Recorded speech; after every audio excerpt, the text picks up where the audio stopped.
I'm Mayor Sanders, and today what we are going to do is, instead of going out into the streets, we're going to basically be doing a review of the 8 million different things that are happening in city government.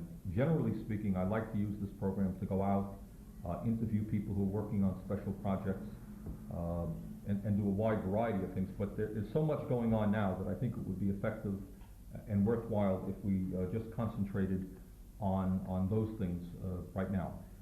My guest today, to keep the discussion alive and stimulating, is George Tabo, and George is my assistant and has been, how long, George? 14 months. And counting every day. George is a former alderman from Ward 5 in Burlington. Grew up in Winooski. And how long have you been living in the big city, George? Probably about 15 years. 15 years. You have transition completed out here? Think you're feeling comfortable? Okay, and George is familiar as I am with all of these programs because he gets involved in virtually every one of them. Let me just start off by reviewing some of the major projects that are taking place in the city right now. Probably one area where we as a city have been putting as much energy as anything else since I've been mayor is in the whole question of dealing with the city's infrastructure. The truth is that before I was mayor, the infrastructure in the city was not in terribly good shape, and there really were not the plans on board that there should have been to deal with those very expensive and enormous problems. Let me just touch on 3 areas that I think we're making significant progress on. Number 1 is streets and sidewalks. I would say now that we're over 50% completed with the repaving project. And as people will recall, our goal was to undertake a project which we thought would be about 7 years, in which we would essentially repave and rework every street and every sidewalk in the city which needed work. And people will recall that not so many years ago, the streets really were in a disastrous shape. I would say what do you think, George? We're 50%? We're more than 50%. Close to it, yeah. Thank you, George. We have the big project on North Avenue that's going to be done next year in conjunction with the sewage improvements. So that'll be a big piece of road work too. Right. Some of the work that has not yet been done can't be done until we do the sewers, because obviously we're not going to pave the street. And so the one on where North Avenue and some streets, some side streets along North Avenue will be a major piece of work, an $8 million project with sewers, and then a complete repaving of the North Avenue area with new sidewalks from basically from around Burlington High School out to the end of North Avenue. Okay. I would say, though, I think virtually every major artery in the city now has been pretty much dealt with. Pine Street was dealt with. Pine Street, Main Street, Pearl Street, Shelburne Road, Winooski Avenue this year. And some sections of North Avenue, too. So. Right. So I think we have gotten most of the major arteries. We have gotten a lot of the side streets.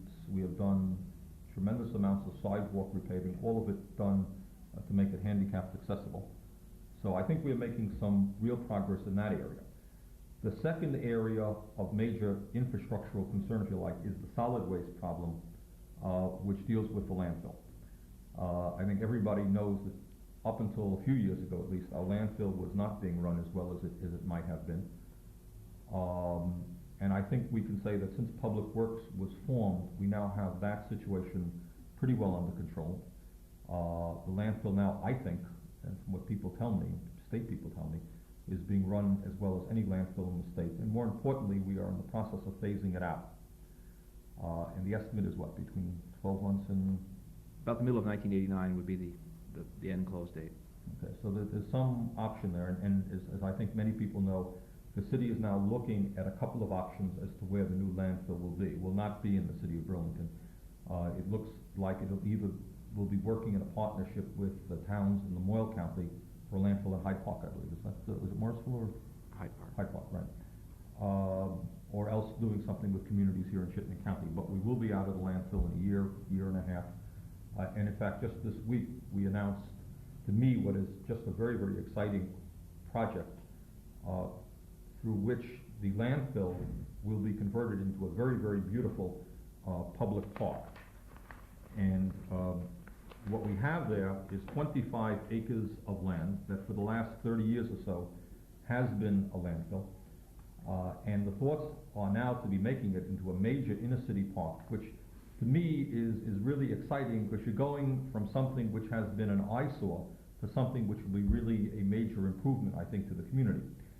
And at this point, what I do want to mention to the viewers, people in Burlington especially, is that there are going to be a number of public hearings conducted, I think, by the Parks and Recreation Department, as well as the Old North End Aldermanic Committee, who will be getting input from people and getting people's thoughts as to how they would like, what they would like this public park to contain. But let me mention just some of the ideas so far that have come out through public hearings. We're talking about the possibility of softball fields there. We're talking about the possibility of tennis courts, of basketball courts, and both the tennis and basketball courts could be lit at night. Horseshoe complex with about a dozen different pits, hiking and cross-country trails, as well as jogging and fitness stations. And then, to me, what is perhaps the most exciting aspect of this whole thing, we're talking about a hill which could be used for downhill skiing with a rope tow. And I know that Brattleboro has a downhill skiing area in their public park. I think St. Albans does well. Mm-hmm. Have you ever been there too? Yes. Yep. Years ago, I worked in the ski business, and there were a lot of communities had small little hills for beginners and kids from age 3 to about 15, and a lot of fun. That seems to me to be fantastic. We're now beginning to use, and we want to mention this again to the public, that the bicycle path will be used and can be used in the wintertime for cross-country skiing. But the idea of doing downhill skiing, I don't think we're about to compete with Stowe yet, but the idea of having that as a recreational area where kids can learn how to ski, people just want to have a good time in the day or night, seems to me to be something that would be really very, very exciting. But in any case, I mean, the good news is that after 30 years of the Old North End having to live with that area as a landfill, the transition is coming pretty soon. We should be out of there in a year, 2 years. And then the hope is that not only will we close the place out in an environmentally sound way, but we're going to convert it into a real public attribute, which will be a public park. And once again, watch the papers. There'll be a lot of public discussion. We want to hear what your views are as to how this 25-acre piece of property can be converted into a park. But it has enormous possibilities. Bernie, one thing that people don't realize about the park too is that right beyond the park in the Intervale, the state with city and the Ducks Unlimited group are undertaking a expansion of wetlands area to create more habitat for ducks and all kinds of waterfowl and birds. So it should be a really beautiful place to from which to venture out into the Intervale and look for birds and see a lot of wildlife as well. And right, the beauty of this is that if the city itself wanted to purchase 25 acres of downtown land to make it into a public park, it would be obviously very, very expensive. We own that property now. And in fact, a significant amount of money has already been appropriated to phase it out. So the truth is that I think at this point, it looks like we're going to need to convert that landfill into a 25-acre public park is $400,000 or $500,000, which for a 25-acre park is not a lot of money. So that's an area that we'll be working on and that we'll be looking for public input about. So those are two areas that we're dealing with now that are infrastructural concerns. Number one is streets and sidewalks, in where we're making real progress, and I would say in 3 or 4 years we will be finished and then have a sensible maintenance program. Number two is the landfill situation, where I think we'll be out of the Burlington landfill in a year or 2 years and convert that into a public park. So those are two areas that I think the city has made substantial progress. Third area, and an area that has received more attention than any of the other major infrastructural concerns this year, has of course been with our sewer system and the pollution of Lake Champlain. As we have discussed on previous programs and had a lengthy talk with Steve Goodkind of the Public Works Department about what the problem that we have is a combined sewer overflow problem which has existed in this city literally for decades, forever. And what essentially happens is the 2% of the days when we have torrential rainfall, our wastewater plants are unable to handle the millions of gallons of water that go streaming down through the wastewater plants into the lake. And what happens as a result is that the storm water combines with the sanitary waste and millions of gallons of waste are dumping into the lake. And as people will recall, as a result of that, the beaches were closed down on several occasions this year. As I think people also know, that in the fall, the city entered into prolonged discussions and negotiations with state government, and out of that came an agreement which will call for shared federal, state, and local funding for a major sewer improvement program to deal with this problem that has gone on for decades. This program is going to be taken into the legislature, and we are going to do everything that we can to work with people throughout the state of Vermont to make sure it's passed. Some people, I think, have maybe been reading in the papers that some members of the legislature saying, well, it's too much money for Burlington. Well, it's not Burlington that's going to be the recipient or the beneficiary of this program. The goal is, of course, is to make sure that this Lake Champlain, which is the most important natural resource that we have in the state of Vermont, remains healthy and remains vital and alive. And you've got to be out of your mind, in my view, not to understand the importance of that lake.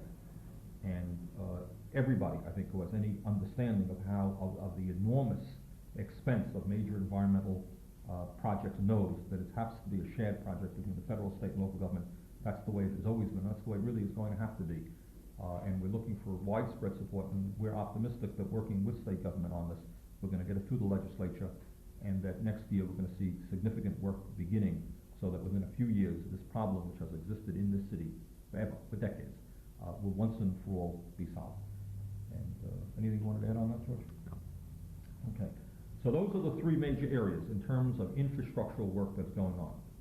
The streets and sidewalks, the solid waste problem with the landfill, and thirdly, our sewer system. And together, that's a lot of money. Those are big dollar items in which the people of the city are spending a substantial sum of money, but it has to be done. The city is not going to thrive. It is not going to be the great city that all of us want to be unless you deal with the infrastructure, and we are making real progress on that.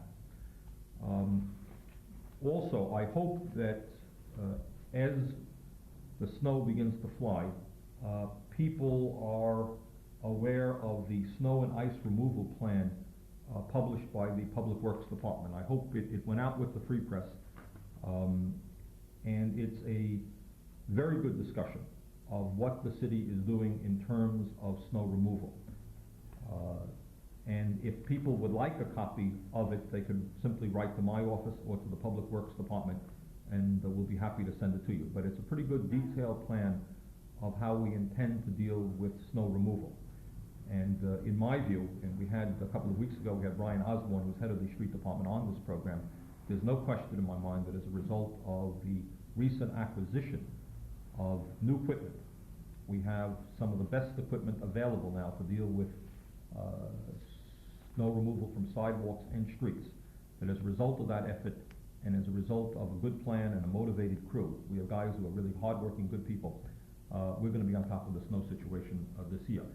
The one issue that has yet to be resolved, and it's a very, very difficult one, the Board of Aldermen discussed it last Monday night, is once again this problem of the parking ban and how it works. And I should remind people that as of December 1st, the parking ban goes into effect, which means that at midnight, right? At midnight, cars have got to be off the street.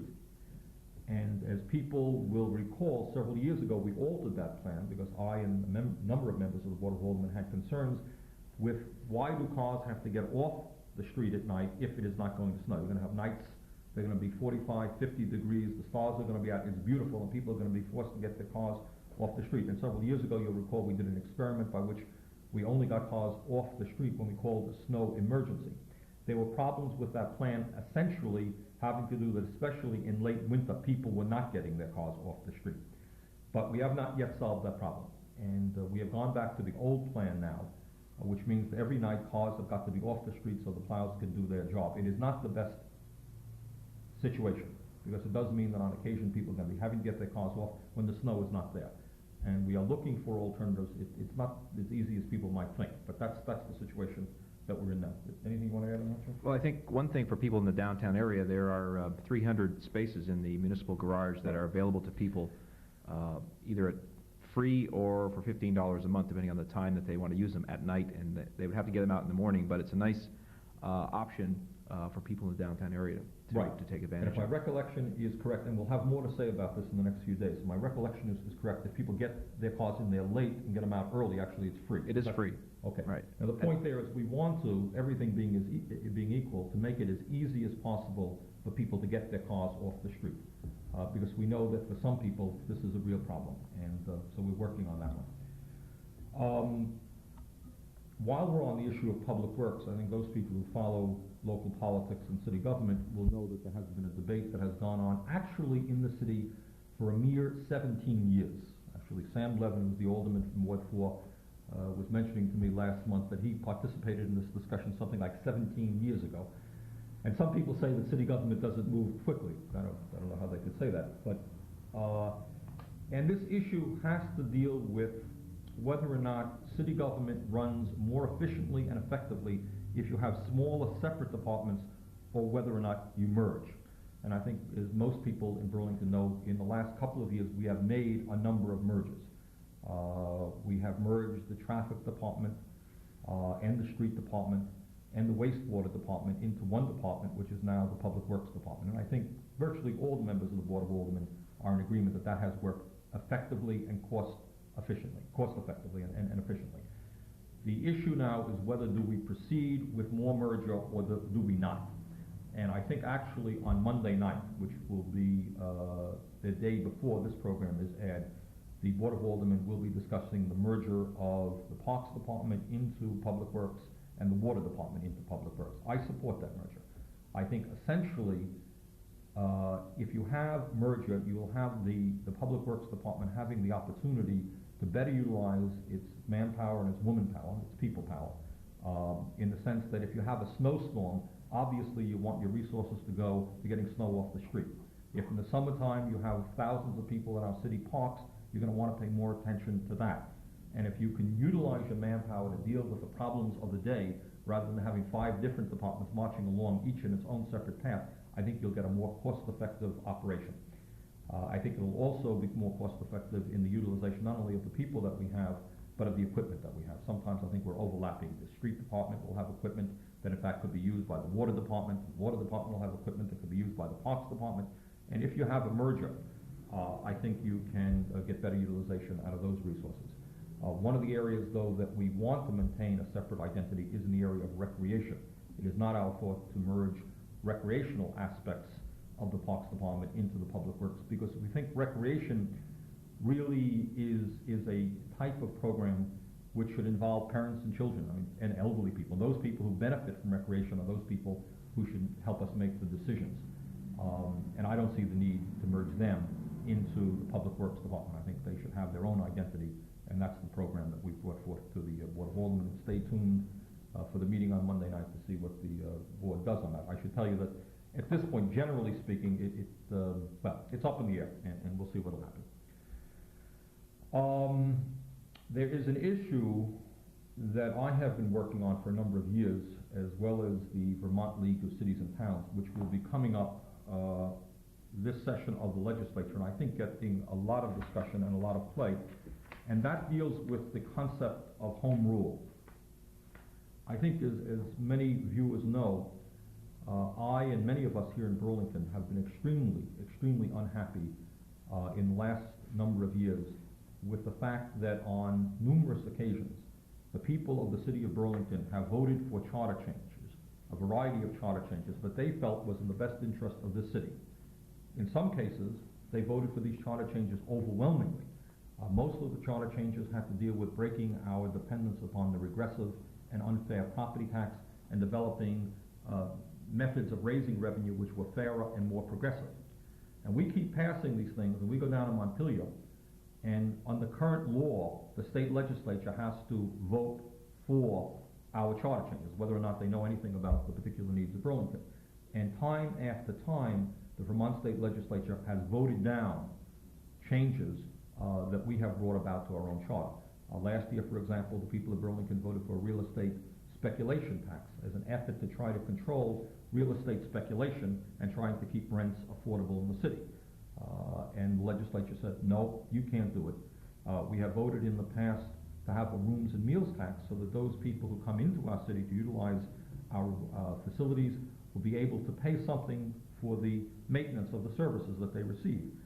Legislature said, no, you can't do that. You can't use rooms and meals money, for example, for education. And I could tick them off. There's just been a number of areas where we have voted good changes. We voted a number of years ago to do away with winter-summer rates for our electric department. Many of us in the city feel that winter-summer rates are not fair. Legislature said, no, even though you own your own electric department, you can't even do that. So what's been happening as a result of the way Burlington has been treated by the legislature, and also by a number of movements on the part of state government which have to do with the attempt to consolidate school districts, with mandates that are passed by the legislature and imposed on communities, where the communities then have to pick up the financial burden of carrying out those mandates. And with a whole tendency, it seems, from state government which says, hey, we will tell you from Montpelier what you should be doing. And it really doesn't matter what you people back home feel. As a result of all of these movements, there has grown a strong feeling on the part of many city and town governments that enough is enough. And we want, here in Vermont, what exists in dozens and dozens of states throughout the country, and that is a degree of home rule.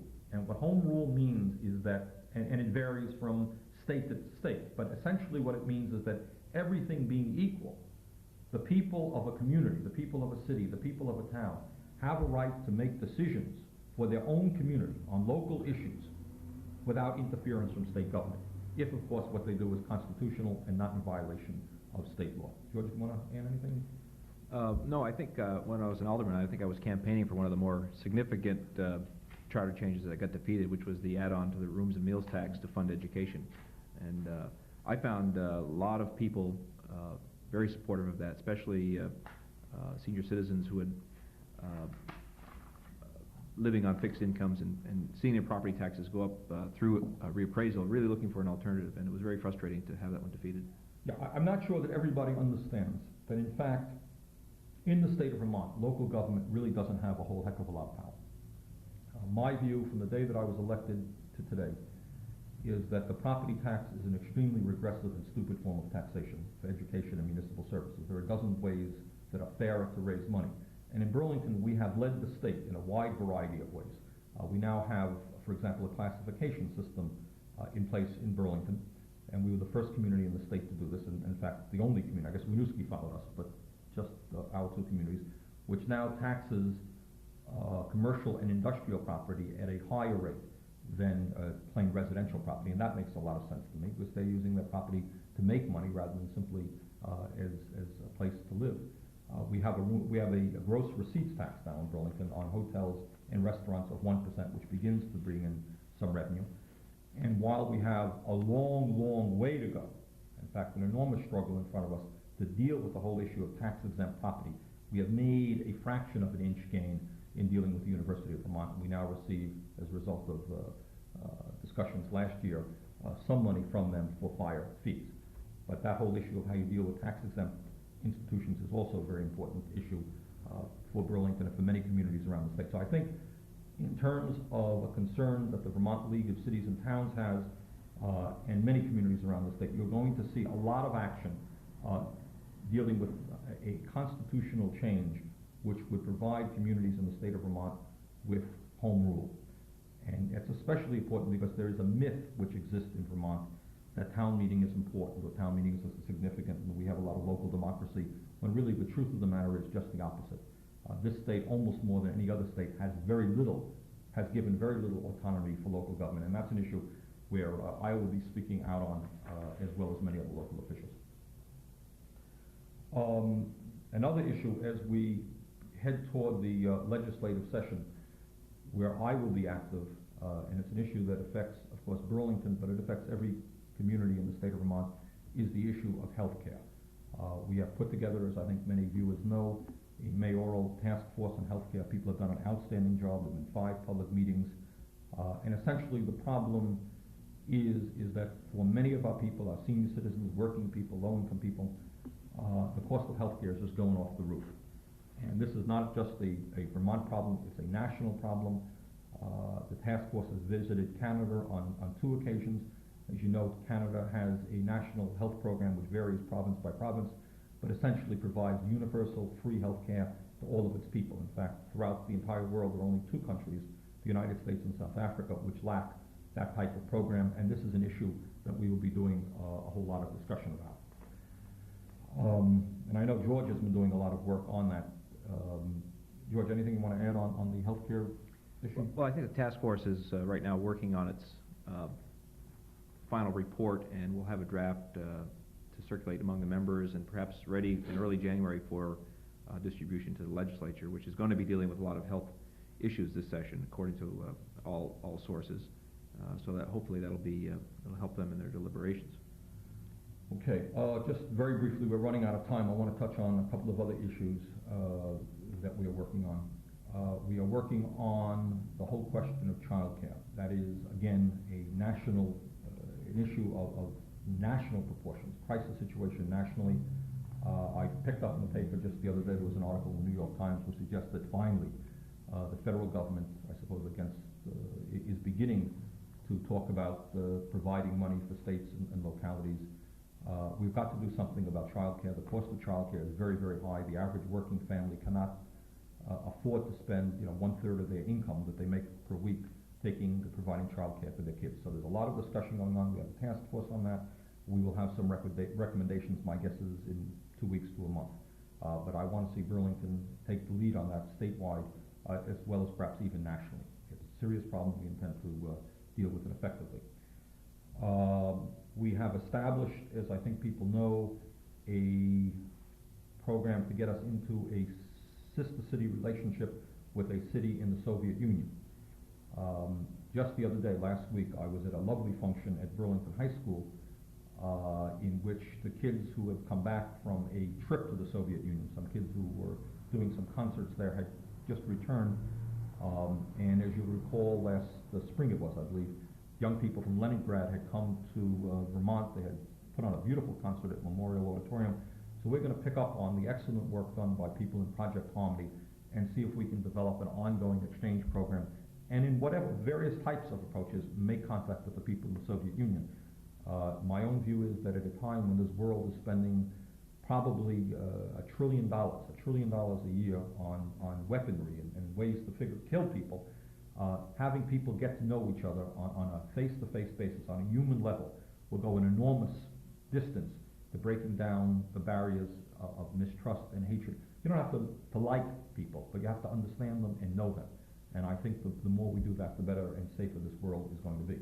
And we'll need as much citizen participation in that project as we possibly can have. 2 weeks ago, we had Martha Whitney on, who is head of who's working with us on the affirmative action program in the city, and we will have something on the Board of Aldermen dealing with affirmative action throughout the entire city for women workers within a couple of weeks, and you'll be hearing more about that one. The city continues to be active in its opposition to the Pyramid Mall, and that is going to be a very difficult, long, drawn-out fight. To me, it is of enormous environmental consequence to the state. If Pyramid Mall is built, what you're going to see is not just that Pyramid Mall, but in my view, malls like that all over the state of Vermont. And with that, I think you're going to see traffic problems in the rural areas, you're going to see air pollution, you're going to see water pollution, and you're going to see a real threat to the life of major cities and towns in the state of Vermont, all over the state. When we talk about maintaining the extraordinary environment and the beauty of the state of Vermont and the special quality of the state of Vermont, don't ignore urban life. I mean, we say, oh boy, it's the lake, it's the mountains, it's the hills, it's the farmland. It is all of that. But if the cities and towns go and the commercial activity in the cities and towns disappear, all of that's going to spread out into the suburbs, into the rural area, and we're not going to see a distinction in years to come from rural life to urban life. It's all going to be a blur, a sprawl. So I think that this issue of Pyramid Mall is it's a pivotal issue as to how the state of Vermont goes, and it's especially pivotal as we discuss the whole question of growth. And if we're concerned about responsible growth, I think we've got to do a lot of thinking before we support our Pyramid Mall. I think we're running out of time. I want to thank George Tabo and all of you for watching. We'll see you again next week.